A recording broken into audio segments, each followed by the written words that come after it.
Desde sus inicios, el cristianismo ha librado una intensa batalla contra los placeres del cuerpo, dictando qué es moralmente aceptable entre las sábanas y qué no.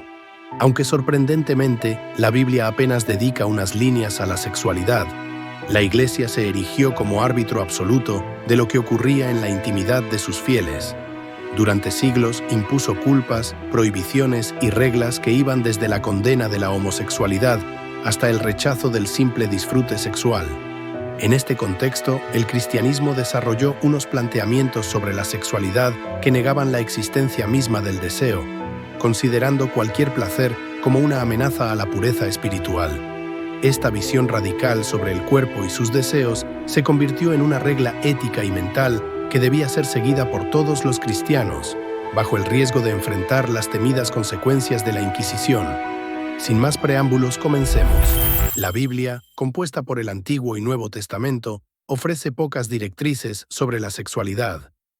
Jesús mismo, figura central del cristianismo, apenas se refirió al tema. Sin embargo, las epístolas de San Pablo y otros textos bíblicos se han interpretado como normas fundamentales que han condicionado la visión cristiana sobre el sexo. Con la legalización del cristianismo en el Imperio Romano, bajo el emperador Constantino, las doctrinas cristianas comenzaron a formalizarse, ayudadas por teólogos influenciados por la filosofía griega, que exaltaban el espíritu por encima del cuerpo. San Agustín, en particular, marcó un punto de inflexión al asociar el deseo sexual con el pecado original, basándose en la narrativa de Adán y Eva. Este vínculo entre sexo y pecado impregnó la doctrina cristiana durante siglos, consolidando la idea de que el deseo sexual debía ser reprimido y restringido exclusivamente al ámbito del matrimonio. De esta forma, el matrimonio se convirtió en el único contexto aceptable para las relaciones sexuales, concebidas exclusivamente para la procreación. Aunque el cristianismo primitivo no requería ceremonias religiosas para validar una unión, esto cambió con el Papa Gregorio VII en el siglo XI, quien puso el matrimonio bajo control eclesiástico. En 1184 fue declarado un sacramento, igualando su importancia al bautismo y la comunión. Sin embargo, este enfoque rígido no era universal.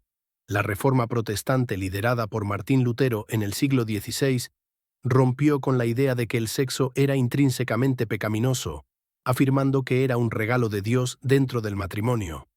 Pese a esto, la Iglesia Católica siguió defendiendo que el placer sexual debía estar subordinado a la procreación, rechazando prácticas consideradas lujuriosas o antinaturales. La homosexualidad es uno de los temas más controvertidos dentro del cristianismo. Los textos del Levítico y de las epístolas de San Pablo son los principales fundamentos para condenarla, calificándola de abominación y práctica antinatural. Sin embargo, Jesús nunca mencionó directamente la homosexualidad, lo que ha llevado a algunas corrientes cristianas a interpretarla desde una perspectiva más inclusiva, basada en el amor, la compasión y la fidelidad. Mientras que la Iglesia Católica sigue considerando la homosexualidad un pecado mortal, otras ramas del cristianismo, como los episcopalianos en Canadá y Estados Unidos, permiten a sacerdotes homosexuales y bendicen las uniones entre personas del mismo sexo. Por su parte, iglesias liberales como los unitarios o los cuáqueros han normalizado completamente la homosexualidad, siempre que las relaciones sean consensuadas entre adultos. La castidad es otro pilar fundamental en la doctrina sexual cristiana. Para la Iglesia, el dominio de sí mismo es esencial para vivir una vida en plenitud espiritual. La castidad se promueve no solo como una virtud, sino como un don que refleja un compromiso profundo con la fe. El Catecismo Católico insiste en que las relaciones sexuales deben ser honestas y dignas, y critica cualquier acto sexual que busque únicamente el placer. Esta postura incluye la condena de la masturbación, el adulterio, la fornicación y la pornografía. Incluso dentro del matrimonio, la Iglesia insta a los esposos a practicar la moderación y evitar la lujuria desordenada. A pesar de las estrictas enseñanzas de la Iglesia sobre la sexualidad, su historia está plagada de contradicciones. Los escándalos de pederastia entre sacerdotes han puesto en evidencia una doble moral que ha provocado indignación en todo el mundo.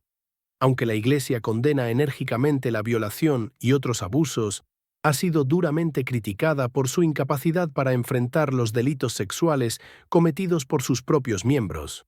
La sexualidad en el mundo cristiano es un tema complejo y lleno de matices.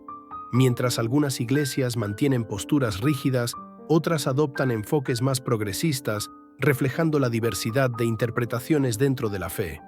Sin embargo, el debate entre tradición y modernidad sigue vivo, recordándonos que la relación entre religión y sexualidad está lejos de ser un asunto resuelto.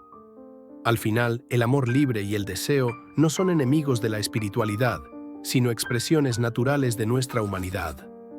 Juzgarlos o censurarlos solo perpetúa culpas y cadenas que no deberían existir, porque el sexo no es más que un deseo inherente a nuestra naturaleza, y vivirlo sin vergüenza ni temor puede ser tan liberador como el mismo acto de amar.